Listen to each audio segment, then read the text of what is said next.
Eastern delight, आखिर क्यों उड़े समीर के होश। सीमा रविवार की सुबह देर तक सोना चाहती थी, लेकिन उसके दोनों बच्चों ने उसकी यह इच्छा पूरी नहीं होने दी। आज हम सब घूमने चल रहे हैं। मुझे तो याद ही नहीं आता कि हम सब ने छुट्टी का कोई दिन कब एक साथ गुजारा था। उसके बेटे समीर ने ऊंची आवाज़ में शिकायत की, बच्चों, इतवार आराम करने के लिए बना है और बच्चों, हमें घूमने फिरने के लिए अपने मम्मी पापा को ऑफिस से छुट्टी दिलानी चाहिए। शिखा ने अपने पिता राकेश जी की आवाज़ की बढ़िया नकल उतारी तो तीनों ठहाका मारकर हंस पड़े। पापा, आप भी एक नंबर के आलसी हो। मम्मी और हम सबको घुमाकर लाने की पहल आपको ही करनी चाहिए। क्या आपको पता नहीं कि जिस परिवार के सदस्य मिलकर मनोरंजन में हिस्सा नहीं लेते, वह परिवार टूटकर बिखर भी सकता है। समीर ने अपने पिता को यह चेतावनी मजाकिया लहजे में दी। यार, तू जो कहना चाहता है साफ साफ कह। हम में से कौन टूटकर परिवार से अलग हो रहा है? राकेश जी ने माथे पर बल डालकर सवाल किया। मैंने तो अपने कहे में वजन पैदा करने के लिए यूं ही एक बात कही है। चलो, आज मैं आपको मम्मी से ज़्यादा स्मार्ट ढंग से तैयार करवाता हूँ। समीर अपने पिता का हाथ पकड़कर उनके शयन कक्ष की तरफ चल पड़ा। सीमा को आकर्षक ढंग से तैयार करने में शिखा ने बहुत मेहनत की थी। समीर ने अपने पिता के पीछे पड़कर उन्हें इतनी अच्छी तरह से तैयार कराया मानो किसी दावत में जाने की तैयारी हो।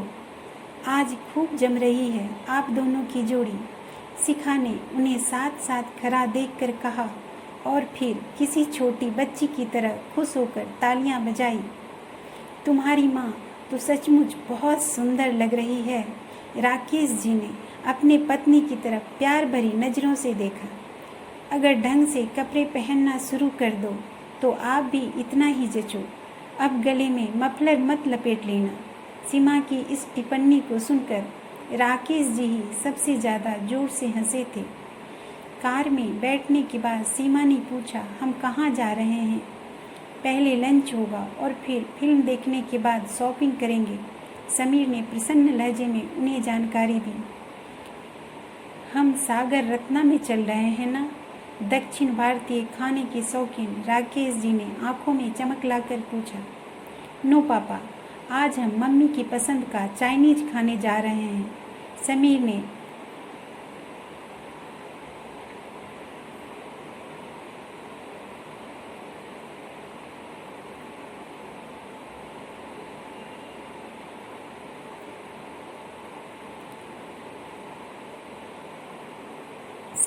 अपनी माँ की तरफ मुस्कुराते हुए देखा। बहुत अच्छा, किस रेस्तरां में चल रहे हो? सीमा एकदम से प्रसन्न हो गई। नई रेस्तरां ईस्टर्न डिलाइट में। वह तो बहुत दूर है। सीमा झटके में उन्हें यह जानकारी दे तो गई, पर फौरन ही उसे यूं मुंह खोलने का अफसोस भी हुआ। तो क्या हुआ मम्मी, आपको खुश रखने के लिए हम कितनी भी दूर चल सकते हैं। तुम कब हो आई इस रेस्तरां में? राकेश जी ने उससे पूछा। मेरे ऑफिस में कोई बता रहा था कि रेस्तरां अच्छी तो है पर बहुत दूर भी है। यूं झूठ बोलते हुए सीमा के दिल की धड़कनें बढ़ गई थी। वहाँ खाना ज़्यादा महंगा तो नहीं होगा? राकेश जी का स्वर चिंता से भर उठा। पापा, हमारी खुशियाँ और मनोरंजन के खातिर आप खर्च करने से हमेशा बचते हैं, लेकिन अब यह नहीं चलेगा। समीर ने अपने दिल की बात साफ साफ कह दी। भैया ठीक कह रहे हैं, हम लोग साथ साथ कहीं घूमने जाते ही कहाँ हैं। शिखा एकदम से भावुक हो उठी। आप दोनों हफ्ते में 6 दिन ऑफिस जाते हो और हम कॉलेज, पर अब हम भाई बहन ने फैसला कर लिया है कि हर संडे हम सब इकट्ठे कहीं न कहीं घूमने ज़रूर जाया करेंगे। अगर हमने ऐसा करना नहीं शुरू किया तो एक ही छत के नीचे रहते हुए भी अजनबी से हो जाएंगे। ऐसा कुछ नहीं होगा। तुम सब समझते क्यों नहीं? यूं ही बेकार की बातों पर ज़्यादा खर्च करना ठीक नहीं है।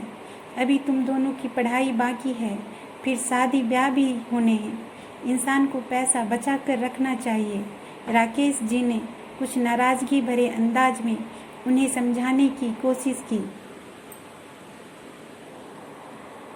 पापा, ज़्यादा मन मार कर जीना भी ठीक नहीं है। क्या मैं गलत कह रहा हूँ मम्मी? समीर ने बोला।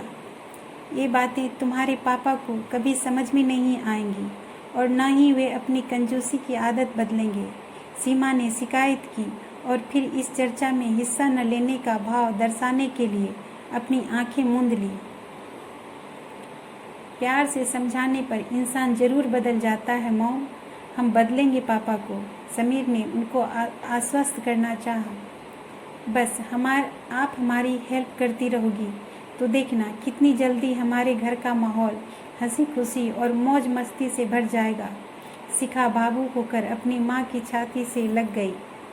अरे, मैं क्या कोई छोटा बच्चा हूँ जो तुम सब मुझे बदलने की बातें मेरे ही सामने कर रहे हो? राकेश जी नाराज हो उठे। पापा, आप घर में सबसे बड़े हो, पर हम छोटों की बातें आपको जरूर माननी पड़ेगी। भैया और मैं चाहते हैं कि हमारे बीच प्यार का रिश्ता बहुत बहुत मजबूत हो जाए। यह बात कुछ कुछ मेरी समझ में आ रही है मेरी गुड़िया। मुझे बता कि ऐसा करने के लिए मुझे क्या करना होगा।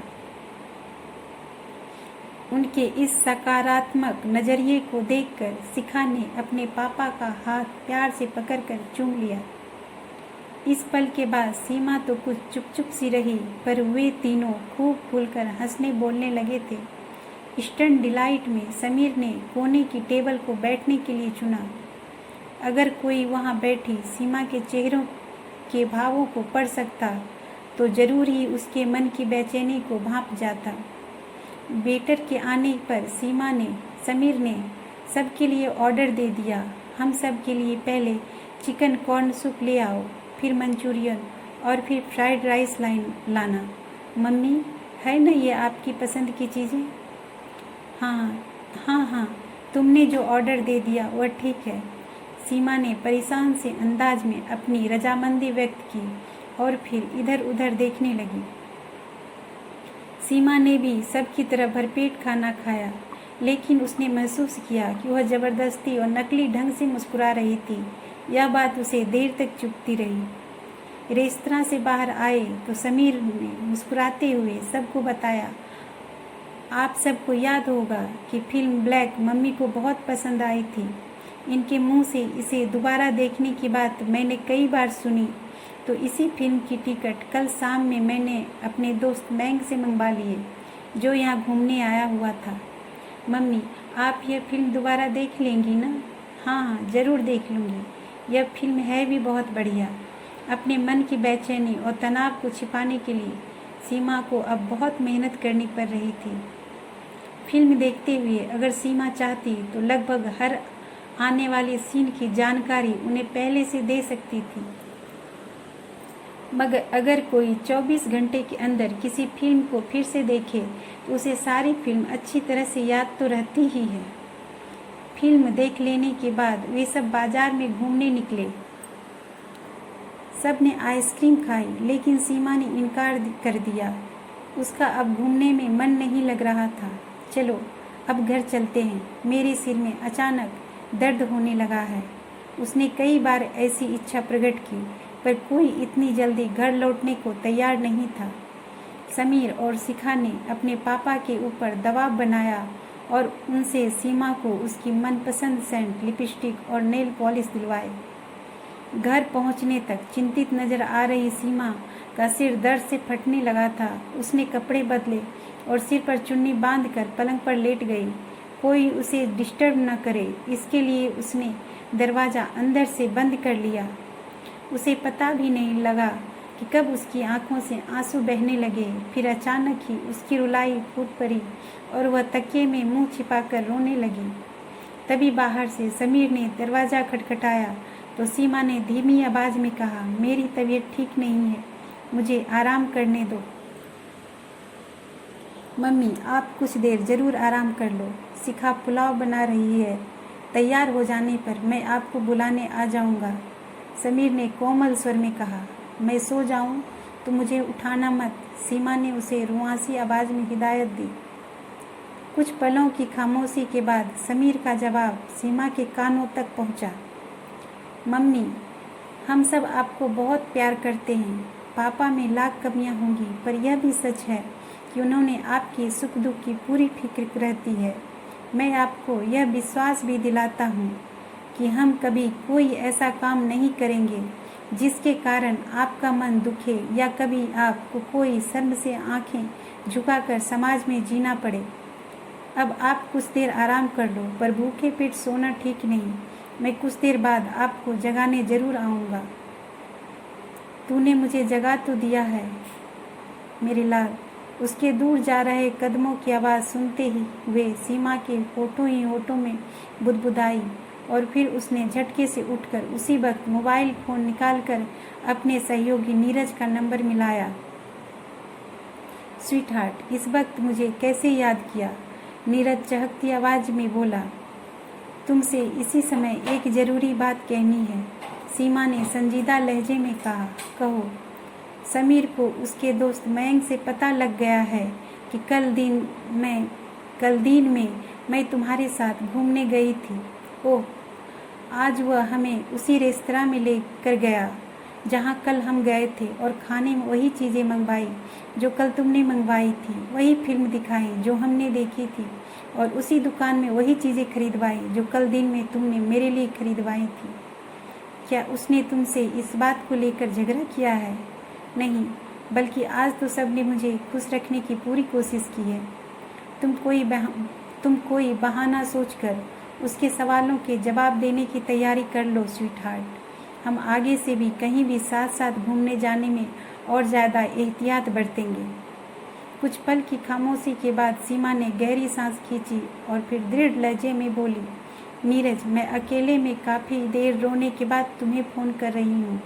जिस पल से आज मुझे महसूस हुआ है कि समीर को हमारे प्रेम संबंध के बारे में मालूम पड़ गया है, उसी पल से मैं अपने आप को शर्म के मारे ज़मीन में गड़ता हुआ महसूस कर रही हूँ। मैं अपने बेटे से आंखें नहीं मिला पा रही हूँ। मुझे हंसना, बोलना, खाना पीना कुछ भी अच्छा नहीं लग रहा है।